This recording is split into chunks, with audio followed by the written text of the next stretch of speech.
তৃণমূলের বিরুদ্ধে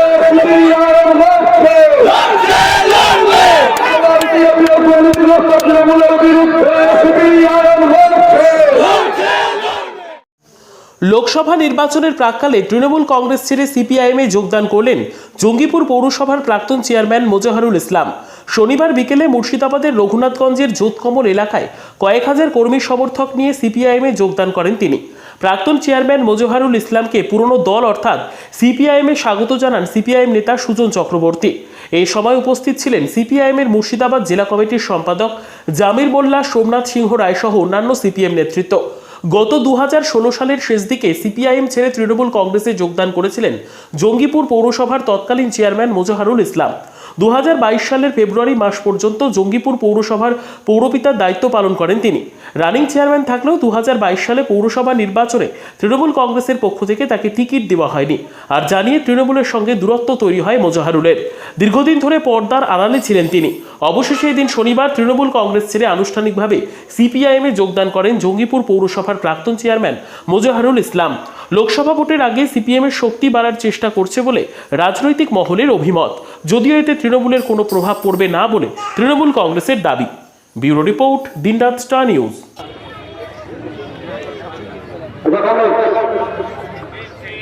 এবারে আপনাদের কাছে বক্তব্য রাখবেন সিপিআইএম মুর্শিদাবাদ জেলা কমিটির সম্পাদক কবির জামির মোল্লা।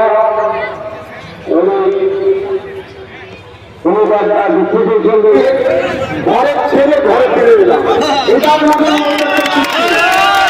আগামী দিনে এই লড়াই থাকবে দুর্নীতির বিরুদ্ধে, এই লড়াই থাকবে মানুষকে আমরা যতটুকু পারবো আমার পক্ষে যতটুকু সম্ভব আমরা গরিব মানুষের জন্য, মেহনতি মানুষের জন্য, মধ্যবিত্ত মানুষের জন্য আমরা যাতে নাই কাটার জন্য লড়াই করে যাবো। এবং আপনাদেরকে বলবো আর ভয় ভীতি কিছু না, আসুন লড়াই আপনাদের সামনে হয়। আপনারা যদি লড়াই সামনে না হয় তাহলে আজকাল তো ওনাকে ধরছে, কালকে আপনাকে ধরবেন, তখন তার পাবেন না। আমরা উনি মৌজুদের কাছে গাছের লাঠি একের বোঝা আমরা সকলে বললেই ভালো হতো। আজকে আমাদের জঙ্গিপুরে পুরনো মানুষ অনেকেই, প্রায় 1,500 এরকম মানুষ আজকে আমাদের দলে আবার নতুন করে যুক্ত হলেন। তার মধ্যে নেতৃত্বে আছেন মোজাহারুল ইসলাম, সম্ভবত নাম, আমাদের পার্টির পুরনো নেতা ছিলেন। পরে এই নানাবিধ যা পরিবেশ পরিস্থিতি, মিউনিসিপ্যালিটির চেয়ারম্যান হয়েছিলেন তৃণমূলের আমলে। তিনি সহ আমাদের পুরনো প্রায় 1,500 মানুষ আজকে আমাদের পার্টির কাজের সঙ্গে যুক্ত হলেন। পার্টির পক্ষ থেকে আমরা তাকে স্বাগত জানাচ্ছি, তাদের সবাইকে স্বাগত জানাচ্ছি এবং বলছি সবাইকে এটা বুঝে রাখুন, তৃণমূলের বিকল্প বিজেপি না, বিজেপির বিকল্প তৃণমূল না। মানুষকে রক্ষা করতে গেলে, বাংলাকে বাঁচাতে গেলে লাল ঝান্ডার কোনো বিকল্প নেই। যারা ফিরে পুরনো মানুষ চুপচাপ বসে আছেন তারা আর একটু বাড়তি দায়িত্ব নিন, এটা আমরা সবার কাছে অ্যাপিল করছি।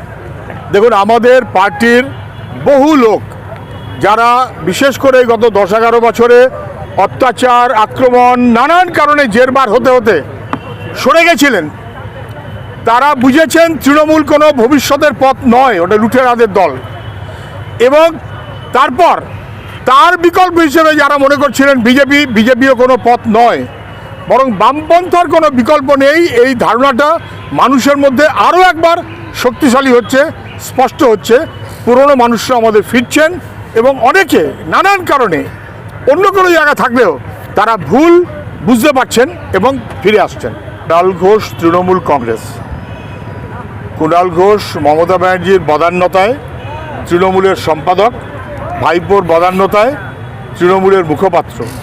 তিনি কি করছেন এবং কি করবেন সেটা পিসি ভাইপো তারা বলতে পারবেন, আমি বলতে পারবো না। কিন্তু সবাই জানেন যে তিনি তার পরিচয় থেকে বোধহয় রাজনৈতিক পরিচয়টা সরিয়ে দিয়েছেন। আর যেটা মানুষ জানে সেই কথাটা উনি কালকে বলেছেন। আবার আমরা তো অনেকদিন ধরে বলছি, এক পা তৃণমূলে দিয়ে থাকা নেতারা আর এক পা বিজেপিতে দিয়ে রেখেছেন। সকালের তৃণমূল, বিজেপির বিকেলের বিজেপি। উনি কালকে নির্দিষ্টভাবে এমপি সুদীপ ব্যানার্জির নাম করে আরও অনেকে বলেছেন, নাম করে বলেছেন যে বিরোধীদের দল যদি তৃণমূল হয়, তার যদি নেতা সুদীপ ব্যানার্জি হয়, আসলে সে বিজেপির হয়ে কাজ করে। তাহলে মমতা ব্যানার্জির ঘনিষ্ঠ নেতা যিনি, তিনি বিজেপির হয়ে তৃণমূলে কাজ করছেন। বিজেপির হয়ে তৃণমূল, তৃণমূলের হয়ে বিজেপি, এই যে আমরা বলছিলাম, এটা আরেকবার স্পষ্ট করে দিলেন কুণাল ঘোষ তার কথার মধ্য দিয়ে। কিন্তু তার কথার কি মানে আছে না মানে আছে তৃণমূল বুঝবে।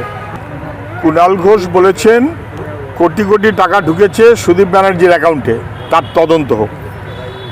কুণাল ঘোষ আগে বলেছিলেন চিটফান্ডের সবচাইতে বড় বেনিফিশিয়ারি মমতা ব্যানার্জি, তারও তদন্ত করা হোক। কুণাল ঘোষ আগে বলেছিলেন উনি এবং মুকুল রায় সাক্ষী ডেলোর পাহাড়ের মিটিং, যেটা মমতা ব্যানার্জি কোনোদিন স্বীকার করতে সাহস পাননি, তারও তদন্ত করা হোক। আর এই তদন্তগুলো করার দায়িত্ব যাদের, বিজেপি, দিল্লির সরকার তদন্তকারী, তারা তৃণমূলের বিরুদ্ধে কোনো তদন্ত করতে চায় না, রাজি না। তৃণমূলকে পুষে রেখেছে বিজেপি, বিজেপির স্বার্থে। আজকে দেখলাম তৃণমূল কংগ্রেসের বিধায়ক তাপস রায়, তিনিও কুণাল ঘোষের মতন প্রায় একই সুরে অভিযুক্ত করলেন সুদীপ ব্যানার্জিকে, যে সুদীপ ব্যানার্জি তিনি তাপস রায়ের বাড়িতে ইডি ঢুকিয়েছেন। আমরা তো বলতে পারবো না তাপস রায়ের বাড়িতে ইডি সুদীপ ব্যানার্জি ঢুকিয়েছেন কিনা, আর সেইটা ইডিকে তার থেকে তাপস রায়কে বাঁচালেনই বাঁকে। তাহলে কি সুদীপ ব্যানার্জি ঢোকালো আর ভাইপো বাঁচিয়ে দিল, নাকি পিসি বাঁচিয়ে দিল? এরা যারা দুর্নীতিগ্রস্ত, তারা প্রত্যেকেই একজন আরেকজনের বিরুদ্ধে অভিযোগ করবে। এখন তৃণমূল তাসের ঘরের মতন ভেঙে পড়বে। তৃণমূলের প্রত্যেকটি নেতা আরেকটি নেতা সম্পর্কে অভিযোগ করছেন, এবং প্রত্যেকটি নেতা জানেন কে কত ভাগ পেয়েছে। বখরার লড়াইতে তৃণমূল বিদীর্ণ হবে, মুসল পর্ব চলছে তৃণমূলের প্রাক্তন চেয়ারম্যান মজহারুল ইসলাম, তিনি আমাদের একসময় পার্টির কর্মী ছিলেন, দায়িত্বশীল কর্মী ছিলেন, স্বচ্ছ মানুষ বলে পরিচিত। তিনি গত কবছর ধরে তৃণমূলের চেহারা দেখে তৃণমূলের সঙ্গে থাকতে পারছিলেন না, খানিকটা চুপচাপ বসেছিলেন। তিনি আজকে তার সমস্ত বন্ধু বান্ধব সবাইকে নিয়ে প্রায় ১,৫০০ কর্মী সহ আজকে আমাদের পার্টিতে যোগদান করেছেন, এবং আমরা এটা ভালোভাবেই গ্রহণ করেছি। যদি মানুষটি পচা হতো আমরা 10 বার ভাবতাম, যদি মানুষটা তৃণমূলের নেচারের লোক হতো আমরা 10 বার ভাবতাম। কিন্তু সৎ, স্বচ্ছ, ভালো মানুষ যারা, তাদের একমাত্র জায়গা কখনোই বিজেপি না, কখনোই তৃণমূল না, একমাত্র জায়গা যারা তার বিরোধী আছেন, বিশেষ করে লাল ঝান্ডা। বাংলার অন্যতম আনিস খান, তার খুন পুলিশ করেছে যেভাবে, তার বিরুদ্ধে গোটা রাজ্য জুড়ে লড়াই হয়েছে, আপনারা সবাই জানেন। কিন্তু সরকারে তৃণমূল থাকবে, পুলিশ মন্ত্রীর নাম মমতা ব্যানার্জি হবে, আর তিনি অপরাধকে না ঢেকে অপরাধকে স্বীকার করবেন, এ তো কোনোদিন হয় না।